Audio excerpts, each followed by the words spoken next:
Yo, we back. What's good? Man, the holidays was good, man. You know what I mean? Happy Thanksgiving to everybody, you know what I'm saying? To the whole Kickback family, man. Facts. Happy Thanksgiving. Hope you guys got things to be thankful for. You know I definitely do, man. How you feeling about it? Bro, I'm feeling good, you know what I'm saying? Like, what's crazy is, honestly, you know what I'm saying? Like, it's another Thanksgiving, you know what I mean? Like, But being with family, like, kind of how you see, like last Thanksgiving, some of the older elders were there. Yeah. But it's crazy how every Thanksgiving just, you know what I mean? Like, lesser and lesser, man. Bro. That shit is crazy. Yeah. You know what I mean? So, yeah, I'm definitely fucking thankful for everything and everybody in my life. For sure, man. Look, before we get more into that, man, once again, we want to welcome y'all to the Kickback. We are your hosts. I'm Jason Rose. And I'm Marcus Jones, a.k.a. Neiman X Marcus. Follow me on all social media platforms. You know how that shit go. Yes, sir. And this is the Kickback. Once again, make sure you guys show us some love and support. Follow us on all social media platforms, man. Instagram, TikTok, Twitter. We got a Facebook up. Most importantly, the YouTube. Make sure you like and subscribe at the Kickback Vegas. That's the handle for all of them. Facts. Show us love, show us support, give us feedback. Man, we're trying to do this not only for everybody, but, you know, definitely trying to broaden horizons and things of that nature. Right, Marcus? Yeah, that's a fact. And especially on YouTube, subscribe, because most of y'all are viewing and not subscribing. You know what I'm saying? So make sure you hit that button. Make sure you hit that like button and leave a comment. You know what I'm saying? Or questions, comments, whatever. You know what I mean? Like, we read all of y'all comments, so make sure y'all are in there engaging with us. You know what I mean? 100%, man. Once again, it is Thanksgiving. This is our Thanksgiving episode, man. Facts. Happy Thanksgiving again. Yes, sir. Feeling great to be around love and support, man, always. You know, like Marcus has become like family to me, man. So I appreciate you being here. You know what I'm saying? You guys can see the decor. You know what I'm saying? We set it up, did it right.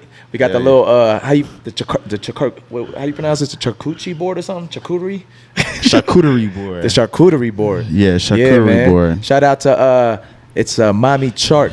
She supplied us with this, man. We got like the cheeses, the fruits and the grapes. That's a fact. Everything, man. The shit look beautiful. Making it look real nice, man. Yeah, bro. Yeah, that shit is a vibe. You set this up yourself? Who did this, man? No. Shout out Kayla. Yeah, shout out Kayla, our showrunner. You know what I mean? Making sure we're all hooked up. You know what I mean? With everything, through. All the decorations and stuff like that. There, man. That's a fact. You know what I mean? It up. That's a fact. Which I'm also thankful for. You know what I'm saying? Yeah, for sure. Thankful for it, because the motherfucker we had before. Oh, damn. You know what I'm saying? So, yeah. Shout out Miss Kayla J, our showrunner. Make sure everything runs smooth. For sure. Honestly, I mean, that's a thing to be thankful for, man. We've kind of created this whole team, man. Since you guys seen us episode 1, we've grown a lot. You know what I'm saying? We got a team. We got a producer. We got our camera squad, audio, everything. Social media. Yeah, visuals. We got everything, a little bit of everything. Bro. Yeah, bro. That shit is lit. We're excited, man, because I think they believe in division the same way we do, man. That's a fact. That's one thing to be thankful for, man, being able to grow this dang podcast, man. That's what I'm saying, bro. We've come a long way, for real, since day one. That shit is real, because, like, it started with a text. It did, like, man. you text me, like, hey, bro, this is my idea. This is what I want to do. You know, we never went over that. That's crazy. All right. You know what I'm saying? Like, my dude posted something one day. My boy Marcus posted something on his Instagram one day, and it was just like a bunch of computers with, like, mics and stuff set up, like, back here. Yeah. And I was like, yo, man, we should do a podcast, you know what I'm saying? And next thing I know, he's like, bet. All he said was bet. For a week later, sends me a picture of all these mics, everything set up. I'm like, God damn, my dude don't play. I say, let's do a podcast. He made it happen. I'm like, oh, shit. So I had to step my game up, start trying to, like, build this up and you know, make the blueprint for everything. You know what I mean? Yeah, bro. And next thing you know, we got guests. We're growing. We got, you know, everything. Traction, everything. Yeah, you know what I'm saying? It's crazy. The best part about it, though, was like you know, when you first told me about the podcast and stuff like that, and I was like, you know, I don't know, yeah, I'd rather be behind the scenes. She's like, nah, bro, come on, let's just do it. I believed in you, you know man. what I'm saying?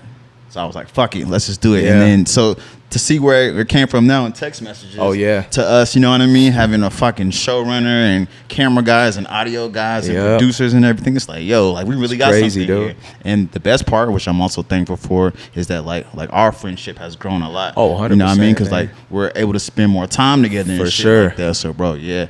So that's one thing, man. Like, I could say about Marcus, man, he's always been a real person, man. Deep as hell and just a good ass person, genuine, you know what I mean? And we didn't hang out all the time, you know what I mean? It was just one of those things when we see each other, we know what it is. But at the end of the day, man, like this has kind of brought us closer, man. And it's Right. just it's a beautiful feeling, man. To not only be doing something this great, creating this podcast and being able to like talk about topics that people want to hear about. Facts. Like today's topic's gonna be really good. We'll get to that in a second. Hell but yeah. be able to like do that with somebody that I consider like family, you know what I'm saying? So it's definitely been a blessing, man. That's something to definitely be thankful for, man, how far we've come. Yeah. You know what I mean? Definitely. And not to say that I don't give a fuck about the views or followers or anything like that, but like bigger than anything else, like I said, we was able to grow our friendship, you know what I mean, through this, you know what I mean? Like I see him every day. I talk to him every day now. Whereas like prior to this, you know what I mean? Like, man, when it's his birthday, like that was our yearly thing. Yeah. You know what I mean? His birthday. Crazy. Yeah, Encore Beach Club. You know what I'm saying? Boom. But now it's like wow, you know, like we're getting to know each other more, you know what I'm saying? Rather than just hanging out, you know what I mean? Like now this is my business partner. Yeah. You know what I'm saying? So also another thing I'm thankful for. So yeah, man. Yeah, man. Shit's like crazy. The thing too, man, like he told you guys is like he wanted to be behind the scenes. And I kind of knew the reason why I even hit him up was I always knew I feel like podcasts that are very successful in essence, you want to have multiple personalities, you know what I'm saying? Facts. And just I feel like you and I mesh so well, bro. And I feel like even past guests have said that. As soon as they get done with an episode, they're like, man, you guys are gonna do some big things. And that's why we've been able to create a team, man. People believe in us, which is amazing. That's something to be really thankful for. Because most people, man, like, first of all, like, it's enough to just even get a setup. I don't think people even have the setup that you've been able to create, let alone have people to jump in, like get a producer that's all in, doing all crazy things, putting up sheets for episodes. I'm like, damn, this shit said the Kickback in color. Like our visuals guy, our audio visuals guy was like, damn, this shit look expensive. Like made me feel different. For real, bro. And I feel that, man. You could just tell it's just a different vibe, man. And then other people jumping in and just being like, man, this is solid. Thankful for that, man, for real. That's a fact, because I feel like, you know, a lot of people when they start, you know, their first line is, oh, no one believed in me. You know what I mean? No one had my back. But like, I don't have that story. Yeah, you know what I'm saying? Man, like, we can't even say that. Like me and you started, and then our loved ones and people that we really mess with wanted to be involved. Yeah. Whether it be guests, whether it be behind the scenes and everything. Everyone has wanted to be in this. You know what I'm saying? Yeah. So like that shit make me feel good. Like having people actually believe in your dream and your vision. Sure. There's a million podcasts out there. Oh yeah, 100%. But the fact that they were here with us and grinding out with us, bro, I'm thankful. You know what I mean? Happy Thanksgiving, for real. 100%, man. I think I want to take time to definitely say, man, I'm thankful to even be part of this, the Kickback family and everything. We'll get into the story a little bit more, but obviously holidays have been a lot harder for me, man. Especially the last 2 years, man. Everything that's kind of happened to me, losing my family, I felt like lost every holidays, man. They were big on holidays. So for me to kind of be in a position now where I don't feel so alone, man, it feels good. I mean, I never technically was alone, but sometimes people don't realize just because you're not alone doesn't mean you can't feel alone. Exactly. And sometimes, man, I felt alone as fuck, man. And so it feels great to be part of something that like this, man, be part of a community that we're building. It's exciting. I feel like it's only going to go up from here, you know what I'm saying? Hell yeah. And you got a lot to do with that, man. So thank you, my brother, for real. Always love, my dog. Yeah, for real, man. 100%. Always love. So today's hot topic, man. We're gonna get into it a little bit. It's hard, man. It's actually our only topic today. I think it's a big topic that we shouldn't take, you know, too easily and breeze through it. It's one of those things that I feel like doesn't get shedded, like light doesn't get shed on it enough. Right. You know what I mean? And that's men's mental health, man. You know what I mean? We're over here talking about everything we're kind of thankful for and stuff like that, but you're looking at two gentlemen that have been through a lot in life, that's kind of gone through some crazy shit. That's a fact. So the fact that we're even here, man, is we're thankful for that to begin with. You know what I mean? So without further ado, man, if you want to kind of like start your story first, I think you should kind of start it and pop it off. Oh yeah, no, definitely. So men's mental health is very important, and I didn't realize how important it was, because in my young 20s, I'm running around, you know what I mean? Everything is beautiful. Yeah. I'm drinking and driving, this girl, that girl, I'm doing everything, right? Until about 2018, when I get pulled over for a DUI. I'm in the Air Force. This is probably like my 8th year in the Air Force. Big time. I'm a staff sergeant and everything. I'm getting new money. Boom. Ooh-wee. You know what I'm saying? And then, yeah, I get pulled over for a DUI. And in the military, like, you getting put over for a DUI is, like, extreme, right? Because, like, that shit is like high school. Like once you get it and then everyone finds out. And then when you get back on base, everybody's talking, da-da-da-da-da. And everybody looking at you like, oh, shit, you know what I mean? Like, that's the dude that got the DUI. So, yeah, that was, like, January of 2018 is when I got that. And from there, bro, it just fucking... like went downhill to the point where it's like I had caught another case in March because me and my quote unquote wife at the time, we got into a back and forth. Yeah. And so I caught a case with that, like a DV case type thing. I'm not running around beating women. I know what you thought. I know what you thought. You know what I'm saying? But no, so I ended up catching 2 cases within 3 months. Oh man. So like my boss at the time in the Air Force is like, I can't do nothing for you. You know what I'm saying? Like I can't. Like I gave you a chance on the first one, but then like you go and fucking do something else. Yeah. So then I was forced to get out. So come fucking September of 2018, I had to get out. So okay, cool. You know what I mean? I'm still married. My daughter's like 6 months, something like that. So I left the military, went contracting, right? So contracting is good. I was out there for 4 or 5 months, made a bunch of money, da-da-da. So I get back 2019, and it's just like, I ain't never had that much money before because like the military, yes, like, you know, it gives you money, but contracting is a whole different, you know what I mean, ball game or whatever, boom. So I'm just spinning it. And then I lost my clearance for the military in like June of that year. So I couldn't leave anymore. So I was just stuck with nothing, right? I had nothing at that moment, like no job, no anything, because I was planning on leaving so I can go make some more money. Yeah, but then like my clearance got messed up. So like I literally had to wait a year to like go back out. So from June of 2019 to August of 2020, I was here in Las Vegas. But during that time, like me and my wife at the time, we ended up splitting. You know what I mean? So then I moved back in with my parents. I'm 28 years old, back in my parents' house. Yeah. You know what I'm saying? Like with no direction or anything like that. And it's just like getting drunk all the time. I had no money, but still getting drunk. Yeah. You know what I'm saying? Like just being a fool, bro. Like, yeah, like that shit was real. You know what I'm saying? Like I just felt like at my lowest at that time. And my pops is talking to me like, you have a drinking problem, you got a drinking problem. I'm like, nah, I ain't got no drinking problem. But like he saw me, like he know his son. Yeah, you know what I'm saying? But I was back in my mama crib, bro, for like a year, from like 28 to 29. Yeah, like that shit was wild. So during that year, I was doing odd jobs and shit like that. And then I finally found one job, warehouse job. I was getting paid $500 a week.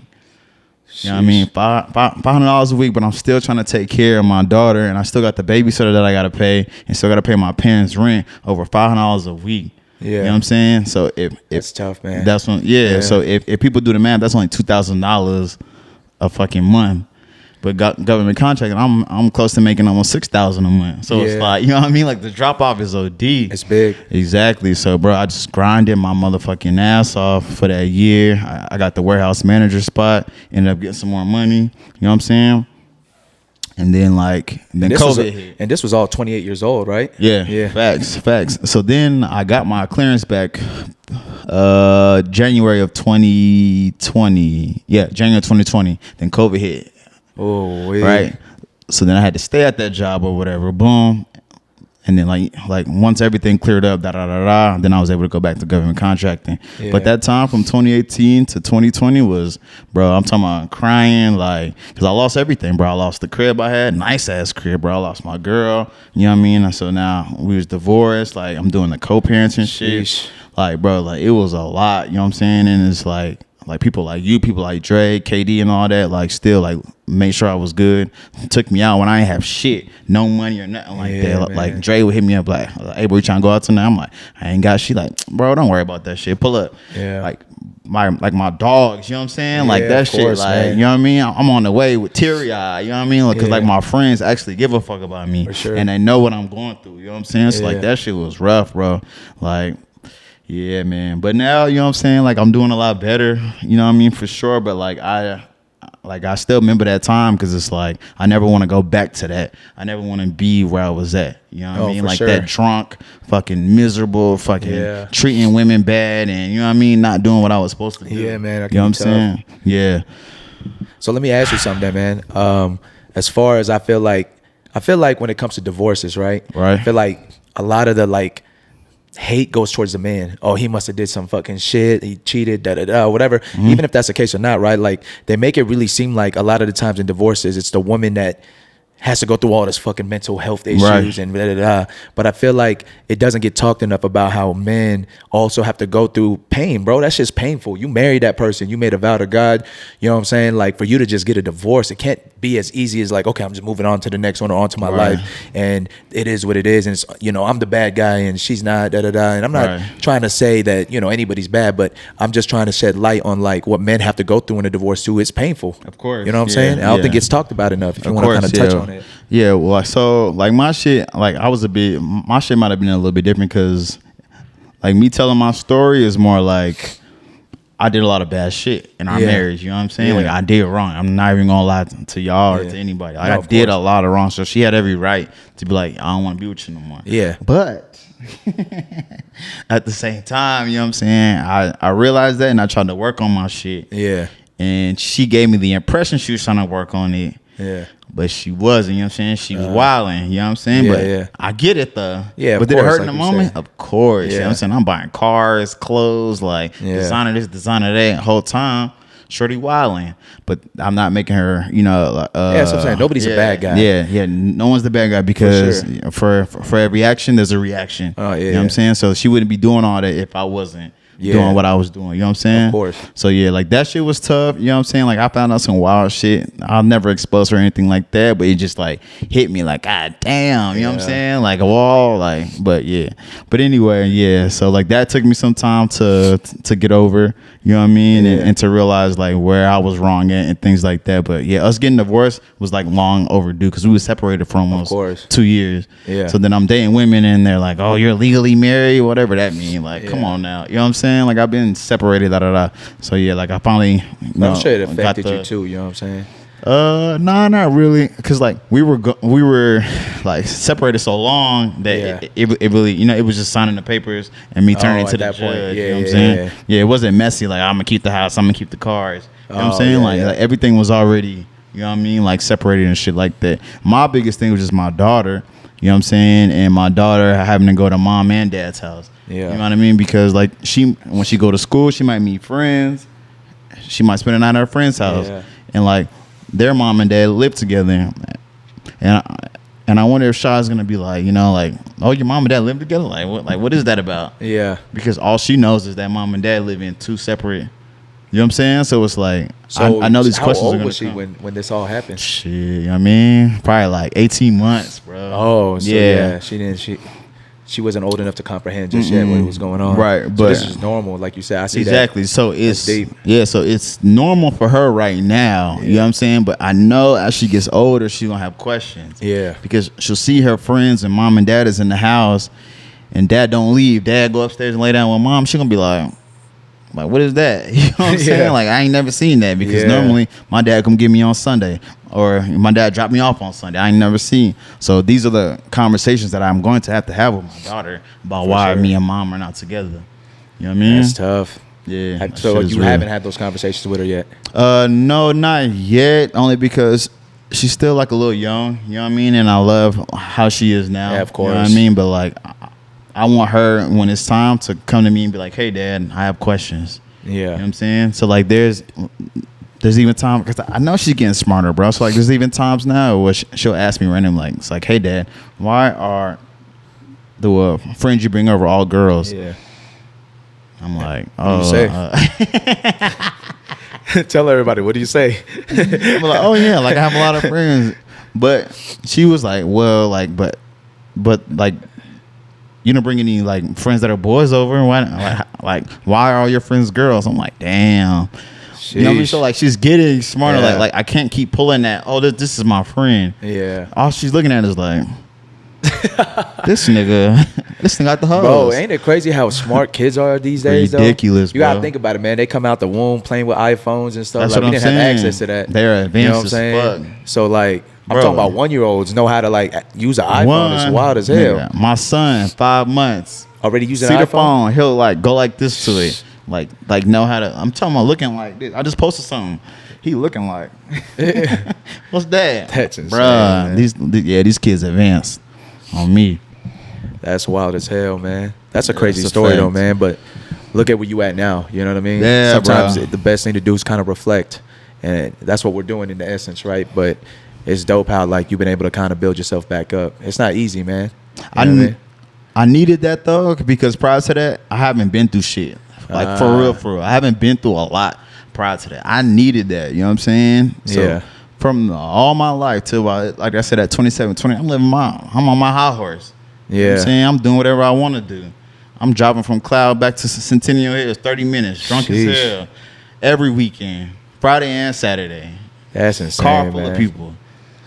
Thugging. Reckless. Reckless. You know what I'm saying? I would Yeah. never do that again. Because Yeah. like the first time I got arrested, the cop told me, he said around maybe like 2 or 3 o'clock, I know everyone on the road is drunk. Yeah. I know it for a fact. All I'm looking for is you, that turn signal, not Yeah. putting on your turn signal, doing that grr, grr, grr. I got your ass.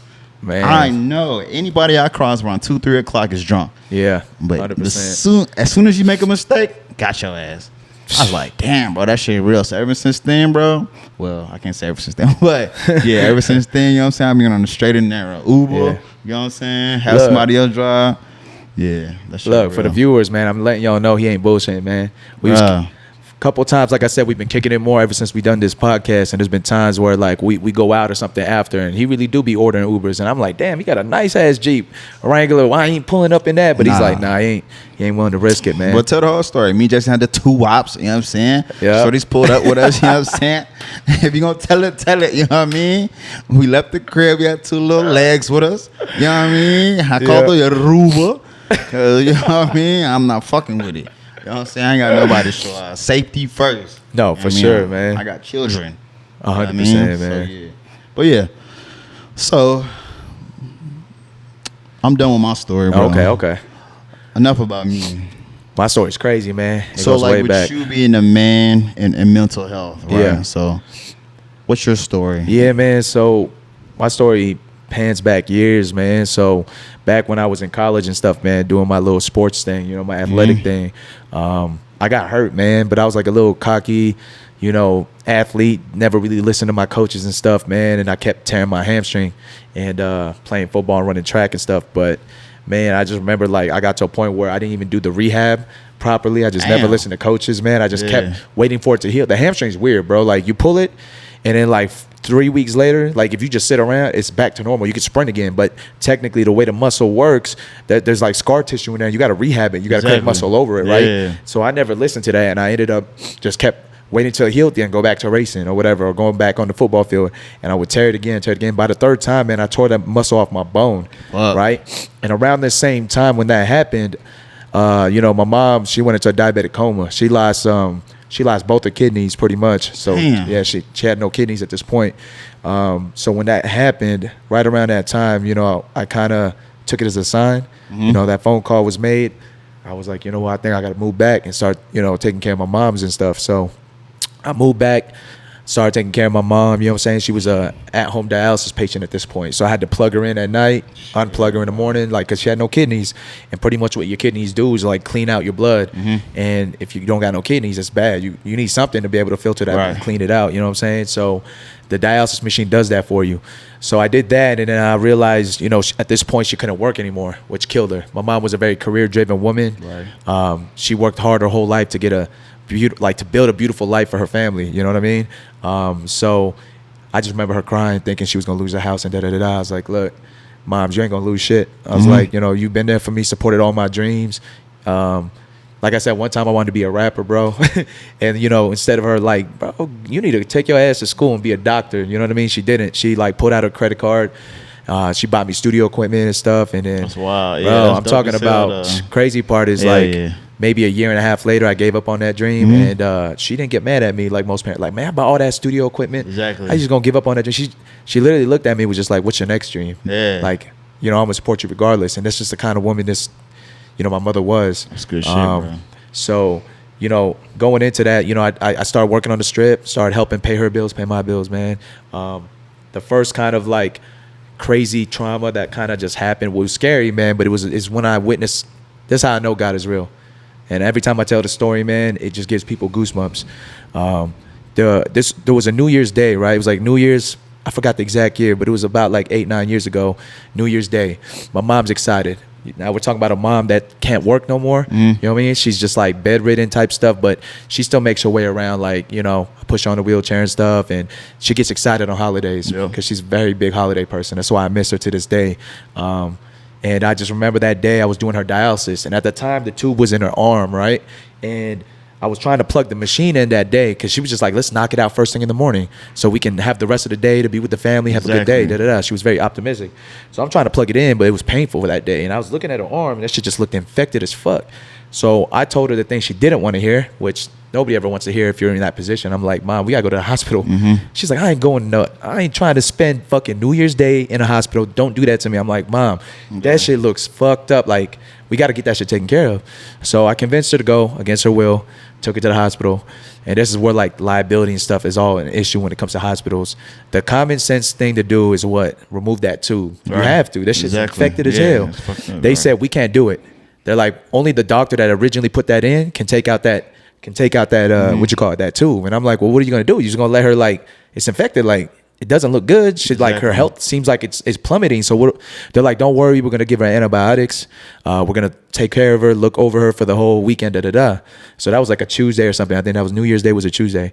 I just remember she was in the hospital. I visited her here and there, whatever. I was still working. That Saturday, I get a phone call like 4 o'clock in the morning, bro. I'm like, hello? The craziest phone call I ever got. They literally was like, yo, is this Jason? I'm like, yeah. They're like, look, are you with immediate family right now? Like, whatever. I'm like, yeah. Why? What's up? They're like, I think you need to grab all your immediate family and head to the hospital ASAP. Your mom's not looking good, and there's a high chance she's gonna pass any minute now. I'm like, what? So, bro, I get everybody in the fucking car. My sister, my grandparents, which is her parents. I'm fucking speeding over there, bro. And this is like a fucking movie, man. We get to the hospital. We get to the area where, like, you walk through the hallways trying to get to a room. Yeah. And I just remember looking at these nurses and these other doctors that were just standing around. It was just like, oh my God, you could literally hear the whispers, like, that must be Amy's family, da-da-da-da. I'm like, what the fuck are we walking into, dog? And I get to the room, man. And at this point, my mom went into cardiac arrest. She was, like, when we walked in there, like, you see they're trying to resuscitate her, she flatlined. It was a shit show, bro. My heart dropped. I was like, because, my mom was everything to me, my best friend, dog. Yeah. And at that moment, bro, I was just in shock because I didn't really know what to do. And I was like, I've always been the rock of the family. So I'm trying to think about, like I'm already thinking the worst. And I'm just like, what do I got to do to get this family, keep us together? Because she was like everything to the family as well. And I'm like, I just remember, dog, like, my sister left my side at that moment. And she's just crying, like she's trying to invade what was going on over there because she lost so much blood. That's why she went into cardiac arrest. They're still trying to resuscitate her, so they're trying to put blood in her. And like I said, she flatlined. And I'm like, it was like slow motion. I just remember my sister saying, like, yo, wake up, Mom, wake the fuck up, Mom, like, wake up, bro. Out of nowhere, we got a heartbeat, and it was the craziest shit ever, dog. Like, it was, even when it happened, bro, I couldn't even imagine. I didn't even know what was going through my mind. I was still like in shock. That night ended with her kind of obviously surviving that, which was great. Holy shit. The next morning, this is the craziest talk that I ever had with somebody, which is kind of like, she came to me and was just like, hey, look, I did pass away last night. Like, I was passing. And she said, I was actually talking to God. God said it wasn't my time, and that there was still things that I had to accomplish before I passed to the next life or whatever.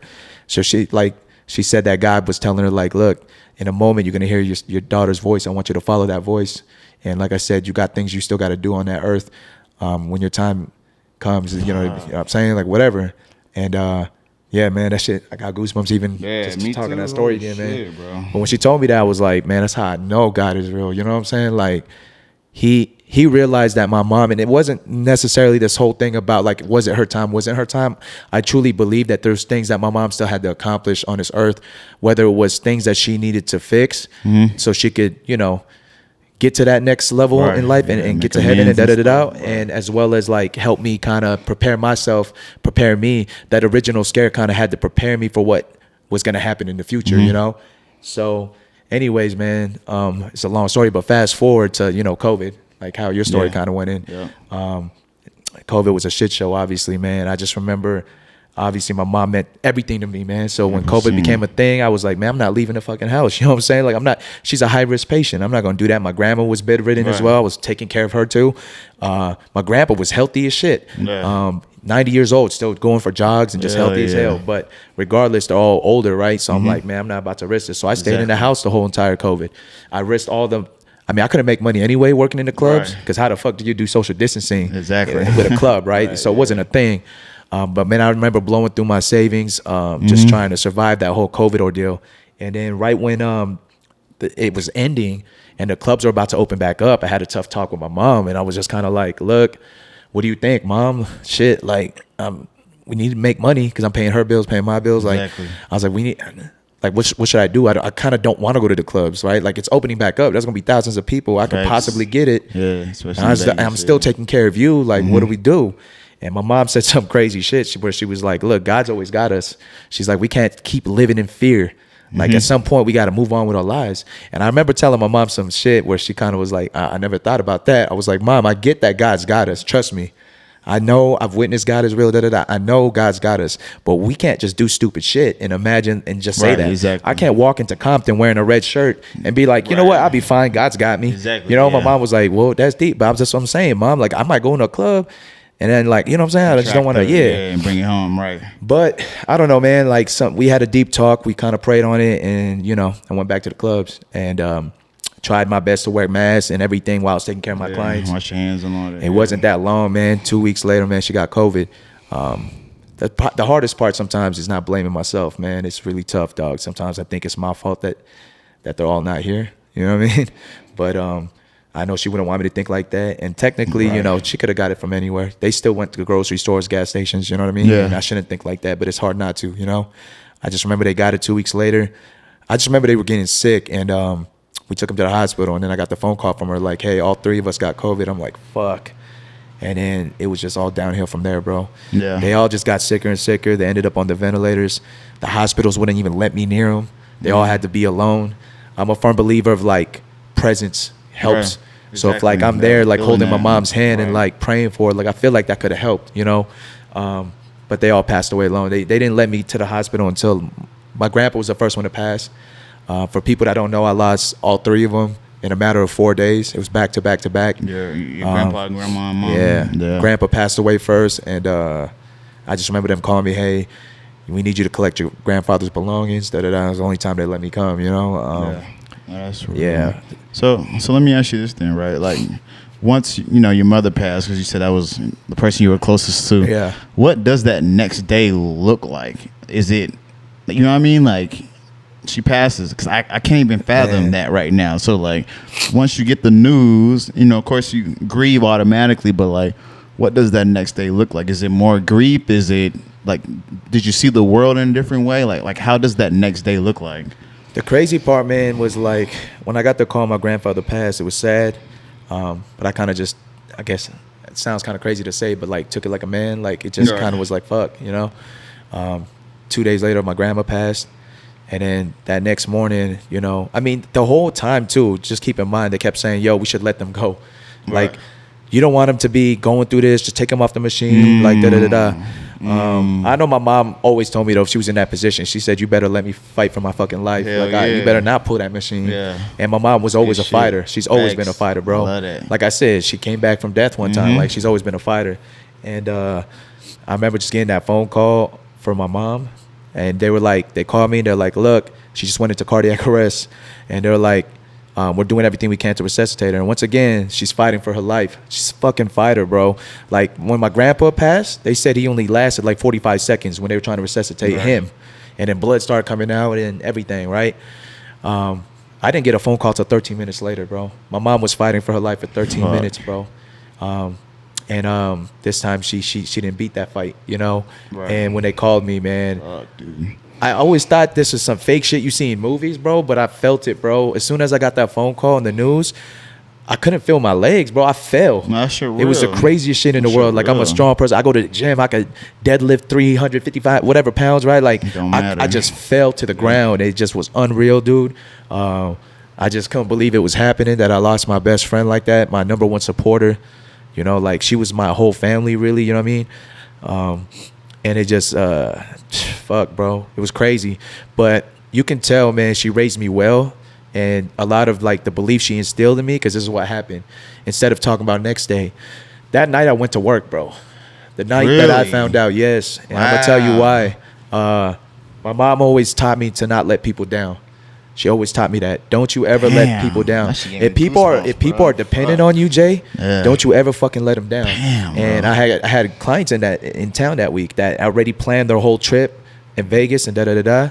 So that night I was thinking about it. I'm like, I shouldn't go to work. This is fucking crazy. Like, I just lost my mom and my best friend, but that just kept being in the back of my head. Like, that's how my mom raised me. So I was like, I'm not about to let these clients down and da. So I went to work that night. I remember I was at IU. They had a cabana.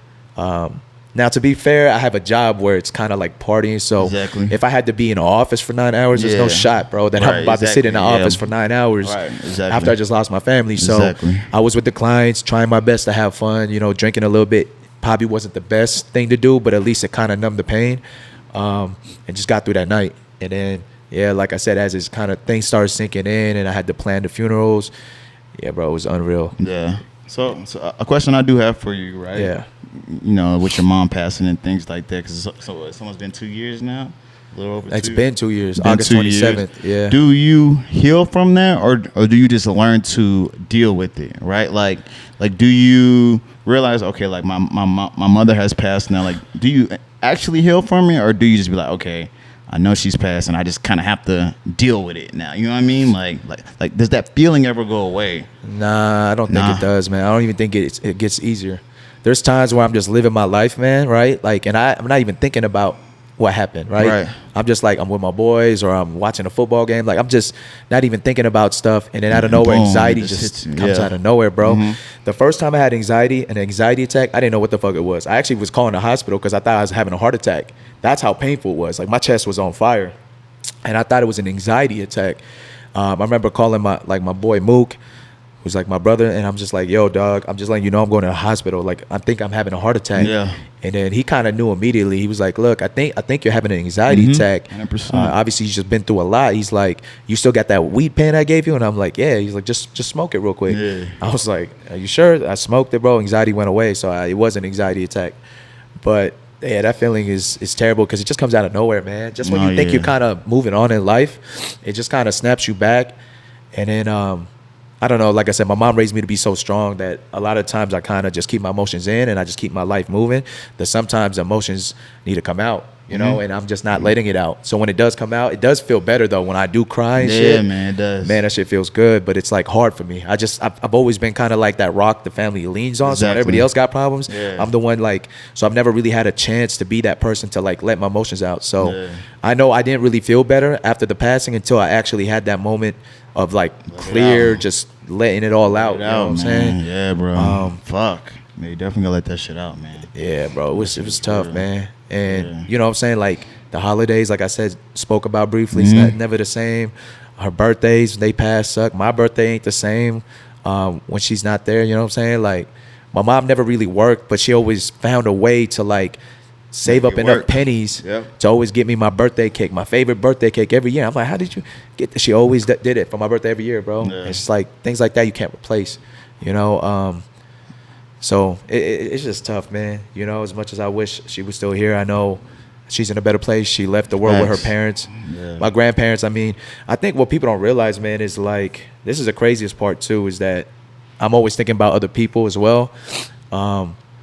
You know, my grandparents were together for 63 years. They was married for 63 years. So it was Shit. only right that they left the world together. You know what I mean? Yeah. Yeah, literally. Yeah. You know what I'm saying? But Yeah, my mom literally. and the old man, they were together for 32 years. You know what I'm saying? And like, she passed away, and it's like, okay, now me and him are grieving over the same person, Right. but I have enough acknowledgement, and that's not to take away from my pain, because my pain is my pain. Facts. But it's enough acknowledgement to know, damn, like, we're supposed to lose our parents one day. That's a normal cycle of life. But he lost his soulmate.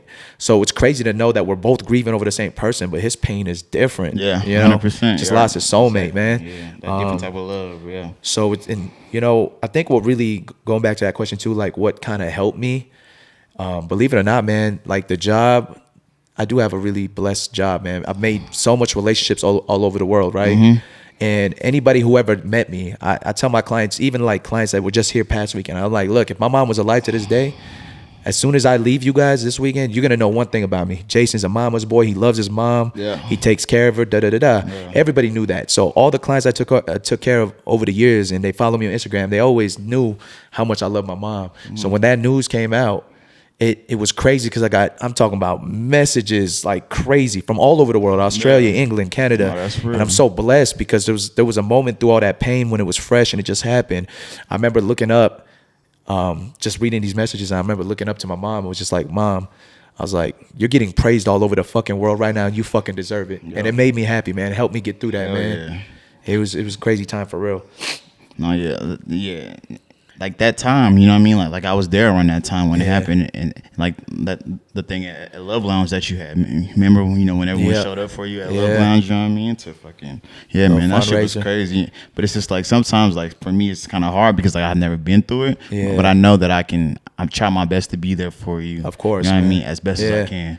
And you have, man. You know, you, Dre, all these other people that's, you know, Moog, J-Dub, like all my closest people, man. Like they all you could do sometimes is just try. Like you said, if you've never been through it, it's kind of hard to even try to relate, you know? Some of the best advice I've gotten is people that don't bullshit with me, in the sense of like, hey, it's going to get easier. You know, like people who have lost always tell me, look, it's not going to get easier. I'm not going to be real with you. I'm going to be real with you. And that's probably helped me in the healing. You know what I'm saying?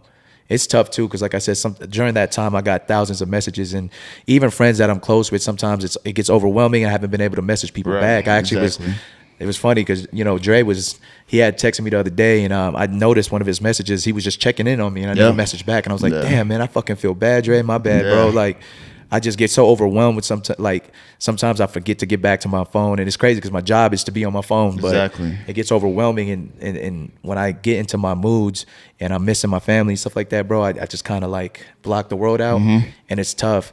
That's one thing I never wanted to do, man, was to lash out at the people that were there for me. Because I feel like going back to what you were saying, your story, it's so easy to sometimes just be like, what the fuck is my life right now? And just start lashing out the people that fuck with you the toughest, you know what I'm saying? 100%. And I remember, like, man, there was a moment when I was just filled with anger, so much anger, bro. And I knew, I was like, man, I can't be lashing out the people that's there trying to support me. Like, this can't happen. So I just remember, like, I got to find some outlet.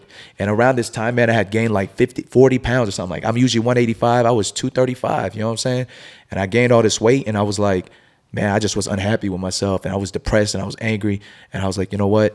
I need to do something about this. Like, my mom wouldn't want me to just live my life like this, man. So I remember using the gym as an outlet, and that shit helps a lot. Not just to like look better, you know what I'm saying? But it definitely helped in the sense of just getting that anger out. I'd wake up mad for no reason sometimes in the morning, and I'm like, if I don't get this out, I'm gonna start like lashing out at friends, and they're gonna be like, which I don't want people to ever think, like, you know how some people are like, oh, he's going through stuff, so like don't mind it. Like, if that's not an excuse, though. Exactly, it's not an excuse to treat people the wrong way. You know what I'm saying? 100%. So I never wanted to be that route, man. I feel you. That's good shit. It's crazy, dude. So I just know I definitely miss her, especially on days like this, Thanksgiving. We used to cook so much food and just spend so much time with each other, man. And it's tough. Like I said, I lost 3 people who were very big parts of my life.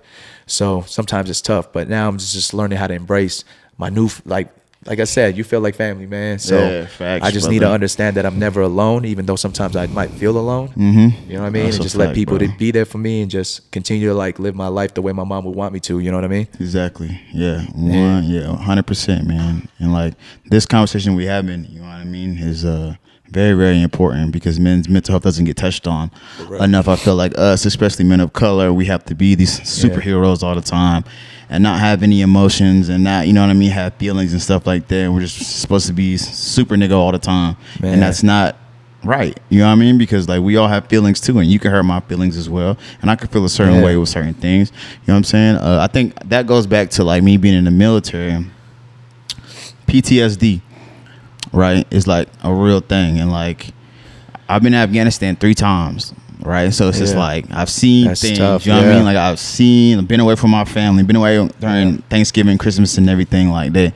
Like I remember one time it was like I think it was a Saturday noon, which is Friday in Vegas, and like someone had jumped the gate, bombed the gate or whatever, and they told us, you know what I mean, helmets on, vest on, magazine in, everyone ready to go. But at that very same moment, I know in Las Vegas, everyone's partying that cloud, having the ball, the time of their life. But I'm sitting here like this, like, what the fuck did I get myself into? Yeah. You know what I'm saying? So like you're going through that for 120 days, 6 months or whatever. But then it only takes you 2 to 3 days to get back to Vegas. Yeah. So the same week, I was getting bombed and hearing planes and gun rounds. And then that same week, I'm back in Vegas. That's crazy as fuck. Right, man. so your mind is just like, what's going on, right? So I can't sleep because I'm so used to hearing planes in the background, planes shooting off rounds in the gun round, Sheesh. and you hearing shit all the time. That's how I went to sleep. Yeah. That's what made me comfortable. So then I get back to Vegas and it's just complete silence. Yeah. I don't know what to do with myself. I'm at Walmart 2 in the morning, going shopping. I could not sleep. You know what I mean? But like with that, like the PTSD, it affects people differently. I remember the second time I came back, it was like you kind of think that when you're gone, that like life is just on pause, but it's not, because people learn how to live life while you're gone. Yeah. So everyone has their own routine while you're gone. So when you get home, you're just like, I don't feel needed. Yeah. So I had a PlayStation and I played fucking Madden, Grand Theft Auto for 2 weeks straight. Like I would never leave the couch. That's crazy. The only time I left the couch was to go pee. Like my girl at the time, she would get up, go to work, come back, I'll still be in the same spot because I feel like PlayStation was the only thing that needed me. Yeah, it's scary, bro. It's crazy. Like you said, we find outlets. Yeah, but like, fuck, dude. Going back to what you said, man, it's PTSD as well. That's what I'm saying, bro. Yeah. But the thing is, like you said, we're not allowed to be emotional, right? We're not allowed to. We have to carry a certain stigma that kind of society is built. Mm-hmm. You know what I mean? And it's tough. And like I said, even with how my family always depended on me, it just became natural for me.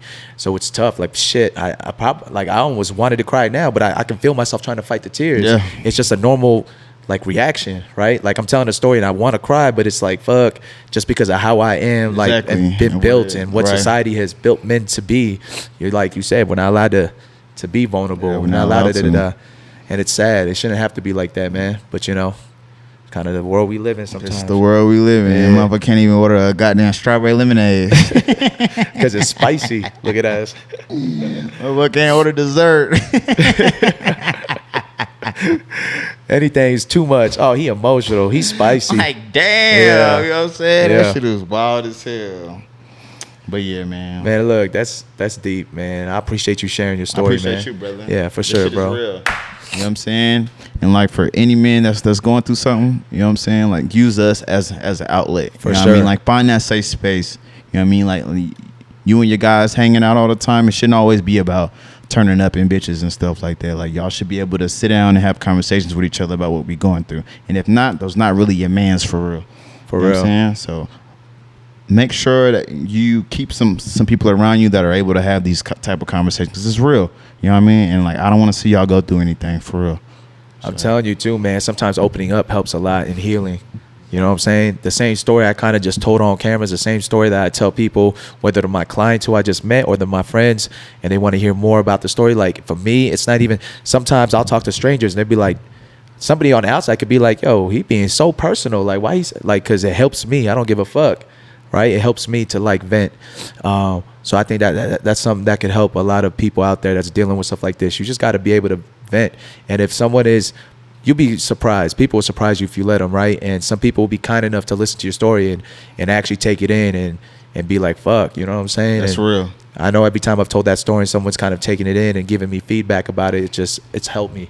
So for sure, like, let us know in the comments, man. If y'all been through mental health and what traumas you've been through, let us know, man. We're here for y'all. We can talk about it. You know what I'm saying?